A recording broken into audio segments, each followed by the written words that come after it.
count it up, count it up, count it up, count it, count it up, count it up, count it up, count it, count it up, count it up, count it up, count it. Please make some noise for Dreamville's own Anthony Supreme and Scott Lazer.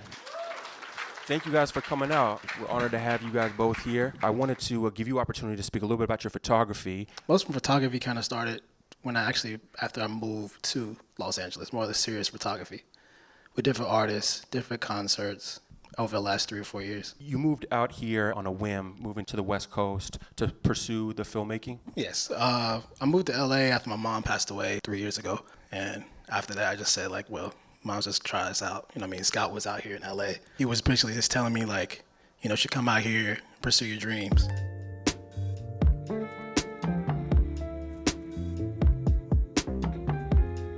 Supreme and I knew each other. We were both from Charlotte, North Carolina. We connected when he came out here on a tour. He was doing everything for. We've just been kind of building ever since.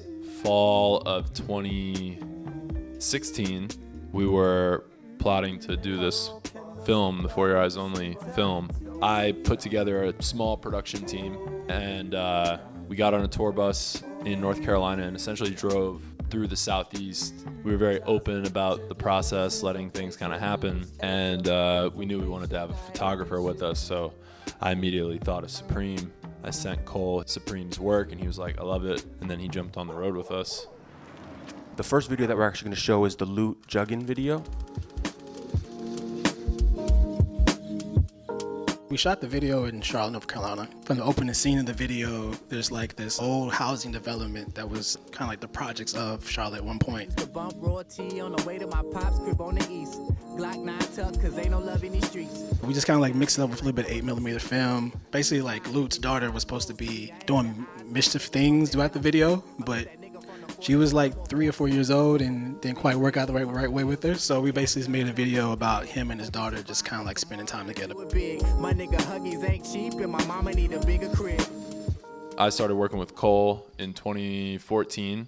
Started working with Boss, started working with Ari Lennox, and the whole Dreamville roster.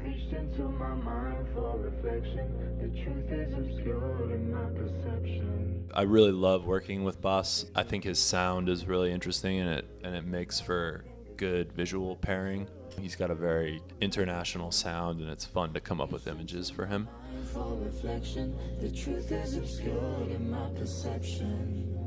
One of the reasons I love working with him is Boss is one of the few people that lets me do pretty much whatever the fuck I want, and it's super fun. This Ricochet video, it was just kind of like playing with the very hazy sound, but also kind of liberating sound of the record. And, you know, we have a bit of a dance element from the Bay Area dancer, Lil Kidda.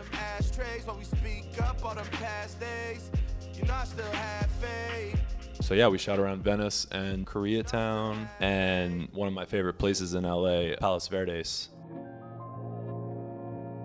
So you guys have also co-directed stuff together, and actually the next one we're going to show is the Cozz video.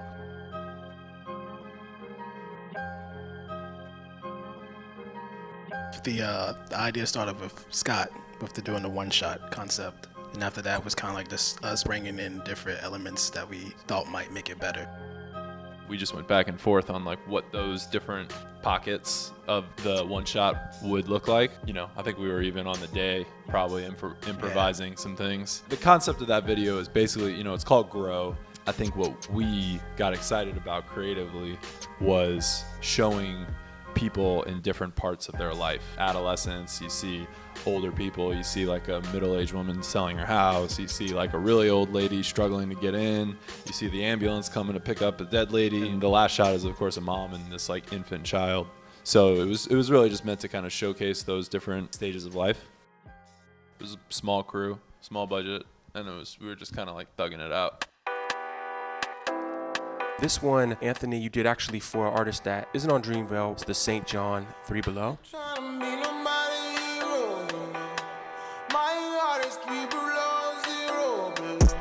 He sent me an email probably about 2 years ago. He was a brand new artist. Nobody knew who he was. Didn't really have anything on the internet. He'd been writing for like Usher and everybody at the time. And so over a year passed, he sent me some videos, like we got this video concept we want to try to do. So we got with like some different creative directors that he had, and we kind of like used the backdrop of New York City. He's African, but at the same time he's like from New York. And so we try to like mix this world between the blend between fashion and just use New York, and it's like made it all come together really. And sometimes it's just like this video will start off where some things went good, some things were really bad, but at the end of the video it came out kind of dope. So it's like a mix of trying to like improvise and use favors and then going back to what works and making it look cool. You guys do a lot of tour videography, shooting. You know, what's that like? Traveling the country with musicians that are solely touring to play their music for people is a pretty amazing experience, and capturing that is also very, very rewarding as well. So it's interesting trying like from a photographer standpoint, trying to figure out how to capture something differently when somebody performs the same way every night. How did this video kind of come together? JID and Earthgang are both managed by the same people. We were on the road and his managers were like, you know, I feel like we need to do something to kind of keep this momentum going. It wasn't something we were trying to reinvent the wheel on. It was, you know, kind of a tour inspired video that's like part lifestyle, part, you know, just like performance, spitting kind of thing. I think it's definitely one of those videos that like could be kind of a whatever video, but there's just something about it that feels stylish and fun and really demonstrates JID and Earthgang's personality, which is always something I think we try to do, is underscore and showcase the personality and the perspective of the artists that we're working with. So Scott, you're the head of video production for Dreamville.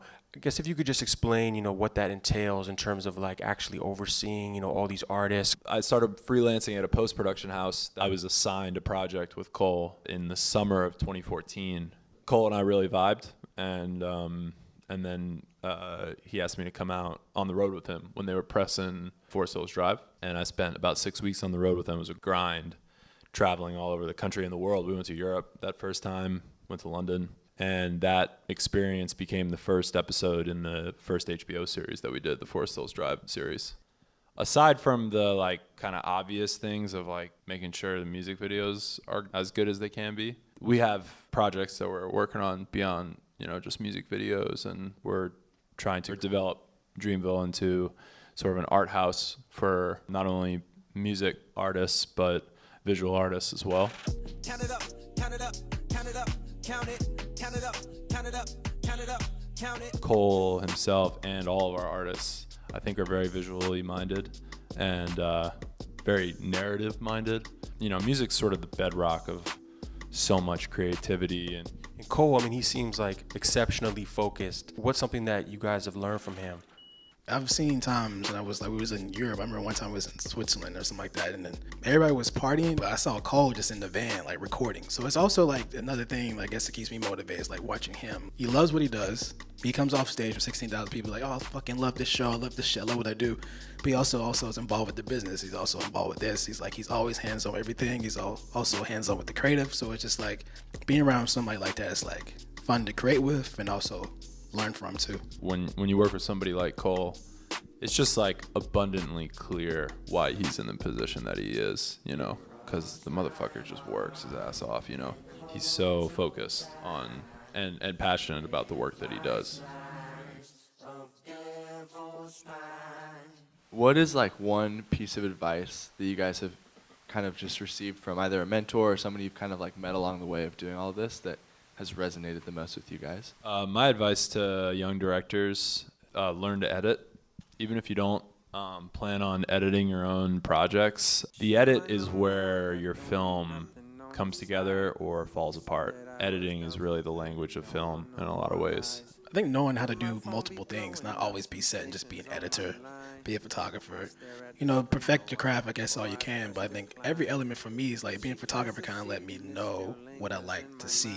I get a better result of how to communicate. And also like communication. Like I never went to school for like none of the stuff, like none of the film stuff. So I think I spent probably like till now just learning all the terminology and how to like communicate, being able to either understand all the worlds of like visual effects to editing to directing to even the DP world, just like, but also being able to do a lot by yourself too. What's great about music videos is it's the most sure way for young filmmakers to get budgets to make films, even if it's small. I've personally gotten infinitely better as a filmmaker just by doing more music videos. What I try to do is just build upon what the artist has already created. Do I want to do something that's more in line with this artist brand, or do I want to go left with it? Make some noise, please, for Anthony Supreme and Scott Lazer. Thank you guys very much for coming. See, you might go blind. What's done in the dark will always find a way to shine. I done did so much that when you see, you might go blind.